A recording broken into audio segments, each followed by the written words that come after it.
नमस्कार, स्वागत है आप सभी का। आप देख रहे हैं खबर दोपहर। मैं हूं प्रीति सिंह। शुरुआत मुख्य समाचारों के साथ। रुड़की के महमूदपुर गांव निवासी युवक को गांव के दबंगों पर लगा दौड़ा कर पीटने का गंभीर आरोप। पुलिस बनी बेखबर। रुड़की के दौलतपुर गांव में युवती के दोस्त को कुछ दबंगों ने दौड़ा कर पीटा। हंगामा इतना बड़ा कि युवक को धारदार हथियार से हमला कर अधमरा कर आरोपी युवक मौके से आसानी से फरार हो गए। सूचना मिलते ही मौके पर पहुंचे परिजनों ने घायल युवक को एक निजी हॉस्पिटल में भर्ती किया, जहां उसका उपचार चल रहा है। दरअसल महमूदपुर गांव निवासी शहजाद का आरोप है कि उसकी जान पहचान एक युवती से थी जो अक्सर कलियर दरगाह पर आती जाती थी। उसकी उन्होंने काफी मदद भी की थी। उसके रहने के लिए दौलतपुर गांव में किराए का एक मकान भी दिलवाया था, लेकिन मकान मालिक और कुछ लोगों को उसकी मदद करना नागवार गुजरा और 31 अगस्त की देर शाम को कुछ लोगों ने फोन कर उसे गांव में बुलाया और उस पर जानलेवा हमला कर दिया। आज भी उसका उपचार हॉस्पिटल में चल रहा है। वहीं युवती का कहना है कि शहजाद उसका एक अच्छा दोस्त है। पैसे देने जा रहा था गाड़ी पे। दिलसाद भाई ने मुझे कहा था गाड़ी पे जाके पैसे दे आ, तो मैं जा रहा था। उधर से इसका फ़ोन आ रहा था कि यहाँ आ जा, यहाँ कुछ परेशानी नहीं हो रही। मगर बात बता क्या हो गया। मुझे भी टाइम नहीं है क्योंकि मेला भर रहा था। मुझे मेले में भी जाना था, गढ़मीरपुर मेले में। तो उसे मैंने कहा चल मांगूंगा, पहले पैसे दे आऊँ, वापसी मांगूंगा मैं। इन्होंने कहा ना पहले यहाँ आ जा जल्दी, यहाँ बहुत गड़बड़ हो रही है। मैंने कहा चल ठीक है, आ रहा मैं, वहाँ बाद में चले जाऊँगा मैं। तो जैसे वहाँ पर कॉलेज पढ़ता है ना, वहाँ पर मैं रुका तो वहाँ लड़के एकदम निकले बाहर, बहुत तेज़ निकले। जो मोड़ था वहाँ पर इसकी रूम के दौरे जा रहा था, तो मुझे बोला कि अपना नाम बता। मैंने कहा भाई बात क्या हो गई, बात बता। कल अपना नाम बता। मैंने बात बता क्या बात हो गई। मैंने कहा बात बता क्या हो गई। जैसे मैं गाड़ी मोड़ कर डर के अंदर घुस हो रहा था दौलतपुर की तरफ, एकदम उन्होंने दे हॉकी, दे पाँच, दे बेल्ट, दे हॉकी, दे तलवार पूरी। एक ने यहाँ से लात पकड़ी, एक ने इधर से लात पकड़ी, यहाँ से बेल्ट पकड़ा, दे हॉकी। बस इस तरह से मुझे मार के कुल्टी पर फेंक दिया उन्होंने। बिल्कुल जैसे मैं मर गया। तो उन्होंने जब छोड़ा मुझे, फिर थोड़ी देर के 2-3 मिनट का जब मैं सांस लिया तो मैं वहाँ से उठ के भागा, इसके रूम की तरफ भागा, दौलतपुर गाँव की तरफ। क्योंकि सड़क की तरफ तो अंधेरा होता, मैं गाँव की तरफ कोई भागा, कॉलेज की तरफ कोई। तो मेरे पीछे भागे तो मैं पकड़ लिया। मैंने जाते ही वहाँ से एक लेडीज़ खड़ी थी इसके मकान के नीचे, और मैं उनसे आवाज़ दी, मगर सिमरन को बुला दो। और बस मैं वहाँ जाके बेहोश हो गया।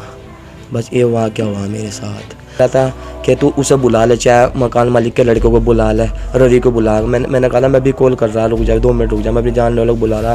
कहला तू रवि को ही तो बुलाएगा, तू रवि को ही बुला ले। उसने ऐसे बोल रहा था मुझको। करने वाले जी कम से कम मेरा मानना है 20-22 जने, 5 जनों को पहचानता हूँ। उसमें दौलतपुर के भी लड़के हैं और जानकर यह है कि बाहर के भी लड़के हैं उसके अंदर। ये दौलतपुर से मकान मालिक के लड़कों का हाथ है इसके अंदर। मकान मालिक का नाम, लड़के का नाम एक का रवि है, एक का आकाश है, विकास। क्या पुलिस ने कुछ नहीं किया, ना वहाँ पुलिस दिखी, ना आई, ना कुछ है। मैंने तो कहा मेरे बहुत दर्द हो रहा है, इंजेक्शन लगवा दे। मेरा कुछ नहीं करा उन्होंने। मेरा खून सफा कर रहे थे बस, और उसके अलावा उन्होंने कुछ नहीं करा। मुझे बस पड़ा रखा था वैसे ही, खाट से वो टुट्टी। बस उन्होंने कोई वो नहीं करा कि डॉक्टर के पास ले जाओ या मेरे घर वालों को बुला दो। उन्होंने किसी को नहीं बुलाया। वहाँ पर लड़के थे जो लकड़ी काट रहे थे, तो जब मुझे मार रहे थे वो लड़के रुके, तो उन्होंने लड़कों ने कहा यहाँ से निकल जा, तुम्हें सबको काट देंगे। तो वो लड़के भी डर के भाग गए। एक कलियर के लड़के थे यहाँ पर लकड़ी काट रहे थे, वहाँ पर 7-8 लड़के थे, तो वे भी डर के भाग गए थे। जिस रात को चोट लगी थी तो वो मेरे रूम पे आए 3-4 लड़के। तो उन्होंने ड्रिंक की हुई थी। कहने लगे शहजाद कहाँ है। मैंने कहा मुझे नहीं पता। तो कहने लगे उसे फ़ोन करके बुला। मैंने कहा मैं क्यों बुलाऊँ, आप बुलाओ।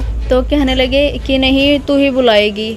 मैंने इनको फ़ोन किया। मैंने कहा मैं कि कहाँ हो ये। कहने लगे मुझे काम से जाना है, मेरे पास टाइम नहीं है। मैंने कहा मैं क्या भैया आप यहाँ पे आ जाओ, और ऐसे बात हो रखी है। मैं क्या पता नहीं क्यों ये आपको बुला रहे। कहने लगे कि चल मैं आ रहा हूँ। तो जैसे मतलब इन्होंने कहा कि मैं आ रहा हूँ, तो ये DPS स्कूल पे ही थे। तो उस बीच में पता नहीं क्या हुआ, तो मैं अपने रूम की बालकनी पे खड़ी थी। उधर से जिधर से भागे हुए आ रहे थे, उधर से मकान मालिक का लड़का, एक बड़े वाला एक छोटे वाला, विकास और रवि, उसी साइड से आ रहे थे बाइक से। तो उन्होंने फ़ोन की टॉर्च जलाई और कहने लगे कौन है तू, कहाँ से है। तो उन्होंने ये कहा ये तो शहजाद है। इतना बोल के वो उधर ही चले गए जिस साइड में ये बात हो रही थी लड़ाई की। तो फिर उसके बाद वो नहीं आए, उन्हें बहुत फ़ोन करके बुलाया तो वो ज़बरदस्ती बुलाने पे आए जहाँ पे रूम था ये, जहाँ पे ये वापस आए थे चोट उसमें। तो बहुत ही ज़्यादा चोट लगी हुई थी, पूरा फेस खून से था। तो ये वहाँ पे रूम पे आते ही नीचे लेट गए खाट पे, और उसके बाद इन्हें नहीं पता क्या हुआ क्या नहीं हुआ, बहुत ही ज़्यादा गंभीर हालत थी। ये तो मेरे फ्रेंड है, इन्होंने सिर्फ मेरी हेल्प करी है, मेरे पास जॉब नहीं थी, इन्होंने मेरी जॉब लगवाई। और इन्होंने कहा, मैंने कहा कि अगर कोई रूम भी है इधर तो मेरी रूम के लिए भी कोई बात कर लो। इन्होंने कहा कि ठीक है, मैं तुम्हारी कास्ट में कोई रूम दिला देता हूँ, कलियर का माहौल तो थोड़ा सही नहीं है, उधर सही रहेगा। तो उन्होंने मेरे को 24 तारीख को रूम दिलवाया। तो 24 तारीख से ही मतलब जो मकान मालिक का लड़का था उसका बहुत ज़्यादा आना जाना हो गया था उधर छोटे वाले का। तो फिर उसके बाद मेरी पहली तारीख से ही कंपनी में ज्वाइनिंग थी। तो उसी 31 रात को उन्होंने मेरे को बोला कि उसको फ़ोन करके बुलाओ। मेरा कोई ऐसा रिश्ता नहीं है, ये शादीशुदा, इनके 2 बच्चे हैं। मैं क्यों किसी के घर में ऐसे वो करूँगी जब वो पहले से शादीशुदा है और उनके 2 बच्चे हैं। मेरा इनसे कोई गलत रिश्ता नहीं है और ना ही कभी होगा।